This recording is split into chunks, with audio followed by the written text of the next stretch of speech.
Champions ট্রফির ইতিহাসে হৃদয় জাকেরের বিরল রেকর্ড। ১৯ বছরের রেকর্ড ভাঙল হৃদয় জাকেরের ষষ্ঠ উইকেটে ১৫৪ রানের জুটি। এর আগে চ্যাম্পিয়ন্স ট্রফিতে ২০০৬ সালে পাকিস্তানের বিপক্ষে দক্ষিণ আফ্রিকার জাস্টিন কেম্প ও মার্ক বাউচারের ছিল ষষ্ঠ উইকেটে ১৩১ রানের জুটি।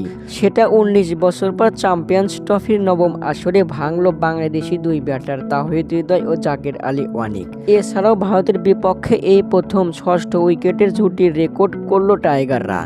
এর আগে রোহিত শর্মাদের বিপক্ষে ষষ্ঠ উইকেটে কোনো দল এত বড় জুটি করতে পারেনি, যা টাইগাররা করে দেখালো। চ্যাম্পিয়ন্স ট্রফির দ্বিতীয় ম্যাচে ভারতের বিপক্ষে টস জিতে আগে ব্যাট করতে নামে বাংলাদেশ।